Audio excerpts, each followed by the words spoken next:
ایسی بے اعتدالی، بے ہنگمی. تو مفتی عزیز الرحمان صاحب جس محلے میں رہتے تھے اس محلے کے اندر کچھ بیوائیں تھیں. مفتی صاحب تشریف لے جاتے اپنے گھر کی سبزی لینے کے لیے، تو ان دروازوں پہ دستک دیتے اور فرماتے کہ بی بی آپ کو کچھ منگوانا ہے تو بتا دیجئے، میں سبزی لینے جا رہا ہوں. تو وہ بیوائیں اپنی اپنی فہرست بتاتی، پیاز لیا ہو، لہسن لیا ہو، فنا لیا ہو، فنا لیا ہو، فنا لیا ہو. مولانا سب کو سنتے جاتے اور لے کے آتے. اور بعض مواقع پہ یہ بھی صورتحال کا سامنا کرنا پڑتا کہ وہ کہتی کہ ہم نے اتنا منگوایا تھا، آپ اتنا لیا ہے. تو فرماتے اچھا بی بی آپ فکر مت کیجئے، میں اس کو واپس کراتا ہوں. یہ ہمارے اکابرین. اسی طریقے سے ایک اکابر ہمارے جن کو ہم نے خود بھی دیکھا اور ان سے جو ہے استفادہ کرنے کا بھی کچھ موقع ملا، مفتی ولی حسن صاحب ٹونکی رحمۃ اللہ علیہ، جو مفتی اعظم پاکستان تھے. مفتی صاحب لالو کھیت میں رہتے تھے. وہاں سے بعض دفعہ پیدل تشریف لاتے، تنخواہ جو ملتی وہ ساری اپنی امی کو دے دیتے اور صبح نکلنے سے پہلے اپنی امی سے کچھ پیسے لے لیتے، بس کے کرائے کے اور ایک پان ایک چائے کے. تو مفتی صاحب پیدل تشریف لاتے اور مفتی صاحب کا معمول یہ تھا کہ ادھر چھاچی ہوٹل ہے اس میں بیٹھ کے ایک چائے پیا کرتے تھے اور کچھ دیر اخبار کا مطالعہ کرتے. چونکہ فجر کے بعد نکل جاتے تھے، اس وقت حالات بھی اچھے تھے کہ یہ خون خرابہ اور علماء کی اتنی بے وقتی بے توقیری نہیں ہو رہی تھی. تو مفتی صاحب وہاں پر اطمینان سے بیٹھ کے چائے پیتے، اخبار کا مطالعہ کرتے. ایک طالب علم نیا نیا آیا تھا، اس نے خود واقعہ مجھے سنایا. کہنے لگے وہاں اخبار مفتی صاحب پڑھ رہے تھے اور بالکل سیدھے سادے بالکل عام سے آدمی لگ رہے. تو کہنے لگے میں نے کچھ دیر انتظار کیا، انتظار کرنے کے بعد داخلے کے لیے آیا تھا. انتظار کرنے کے بعد کہنے لگے میں نے کہا بڑے میاں اتنا اخبار پڑھ لیا مجھے دے دو. کہیں گے میں نے ان سے اخبار لیا، میں اپنا مزے سے پڑھ رہا ہوں. پھر کہنے لگے ناشتہ کر کے میں باہر نکلا، باہر نکل کے مدرسے میں داخل ہوا تو دارالفتہ میں نے دیکھا وہی صاحب بیٹھے ہوئے، چاروں طرف ان کے بڑے بڑے علماء بیٹھے ہوئے. تو میں نے تعجب سے اور استعجاب سے پوچھا یہ کون صاحب ہے؟ انہوں نے کہا یہی تو مفتی اعظم پاکستان ہے. یعنی شناخت کرنا مشکل ہے کہ اتنی بڑی ہستی، اتنا بڑا دبدبا، علم کا اتنا بڑا گوہر نایاب. اسی طریقے سے ہمارے اکابرین میں ایک بزرگ گزرے ہیں مولانا قاسم نانوتوی رحمۃ اللہ علیہ. ان کے علم کا عالم، ان کے عمل کا عالم، ان کی کرامات کا عالم وہی جانتے جنہوں نے ان کو دیکھا. علم کے یوں سمجھیے ٹھاٹے مارتا ہوا سمندر تھا، ایسا سمندر جس کا کنارہ نہیں تھا. اور ایسے اللہ والے کہ ایک موقع پر ایک چودھری صاحب کے گھر میں ٹھہر گئے کہ اس وقت چھاپے پڑ رہے تھے، علماء کو اٹھایا جا رہا تھا. غدار وطن کے نام سے ان کے اوپر مختلف قسم کی چارجز لگائے جا رہے تھے، چارج لگائی جا رہی تھی. تو تلاشی کرتے کرتے جس جگہ پہ جس کمرے میں وہ تھے وہ گھوڑے کا استبل تھا، وہاں چبوترا تھا. تو جب وہاں پہنچے تو وہ چودھری صاحب کہتے ہیں کہ میرے حلق کے اندر کلیجہ آ گیا، کلیجہ منہ کو آ گیا کہ اب دروازہ کھلے گا، وہ نکلیں گے تو مجھے بھی پھانسی ہوگی اور مولوی صاحب کو بھی پھانسی ہوگی. کہتے ہیں دروازہ کھولا تو دیکھا وہاں پانی تو پڑا ہوا ہے لیکن کوئی نہیں. اب آپ ان کا مقام دیکھیے کیا ہوگا.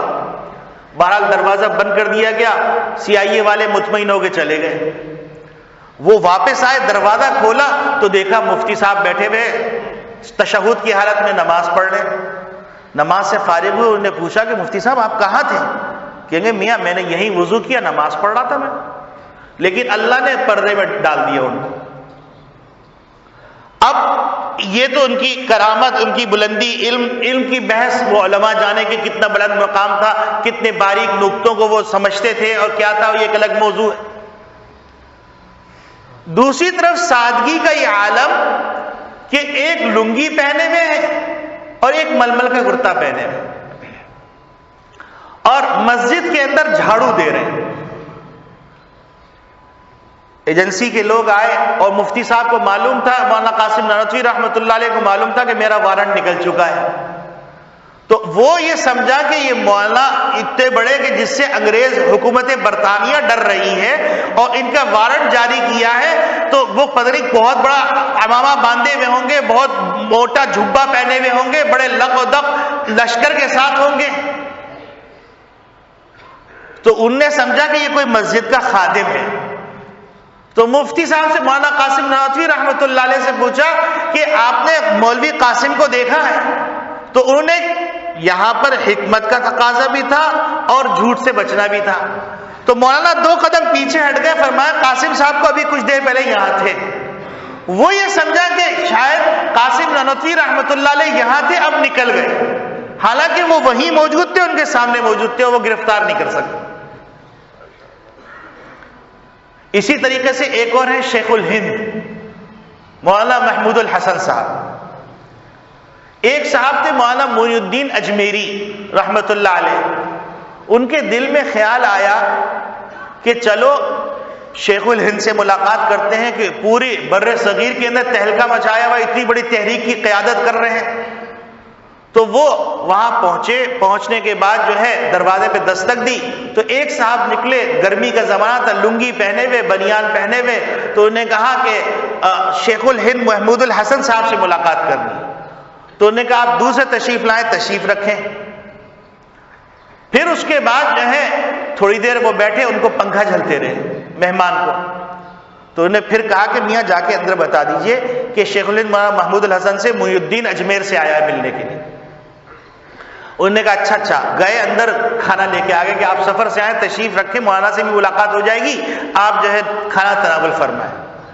کھانا رکھ دیا، کھانا کھا لیا اور پھر بڑی ناگواری سے کہا میں بار بار آپ سے کہہ رہا ہوں کہ شیخ الہند کو بتائیے کہ معین الدین اجمیر سے آیا ملنے کے لیے اور آپ کبھی کھانا لے آتے ہیں، کبھی ہوا جھل رہے ہیں، کبھی باتیں کر رہے ہیں. تو کہیں گے بھائی میں جانتا نہیں یہاں شیخ الہند کوئی رہتے، بندے ناچیز کو محمود الحسن ہی کہتے ہیں.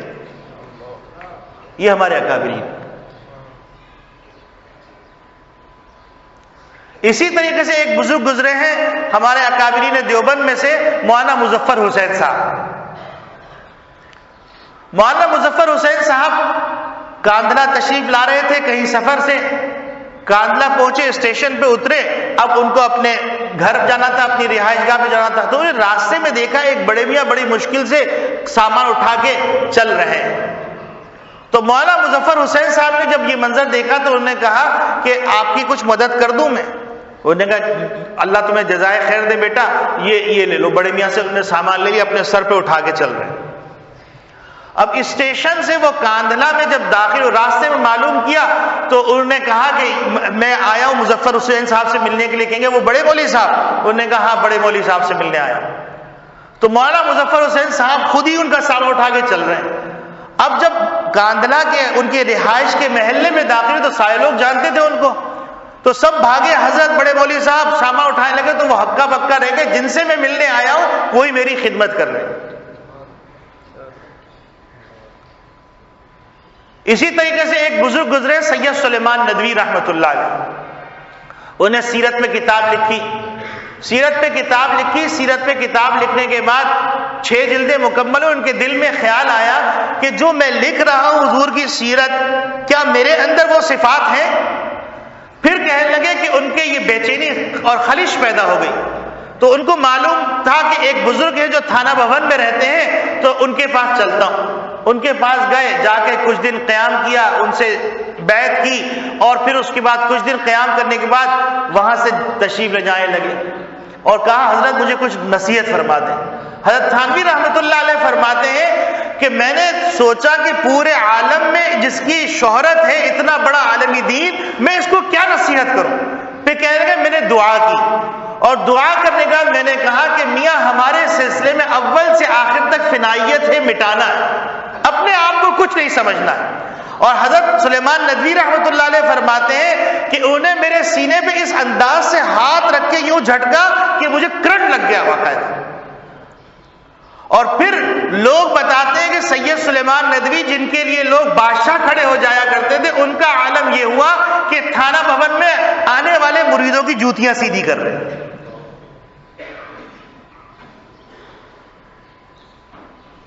تو میرے عزیز دوستو بھائیوں، اس وقت ضرورت اس بات کی ہے کہ وہ صفات اور وہ صفات حسنہ جو ہماری روح کو غذائیت فراہم کرتی، جو ہماری روح کو ترقی دیتی، ان صفات کو اپنائیں، اور وہ بیماریاں جو ہماری روح کو پراگندہ کر دیتی ہیں ان بیماریوں سے اپنا علاج کروائیں، ان بیماریوں کو اپنے سے دور کروائیں۔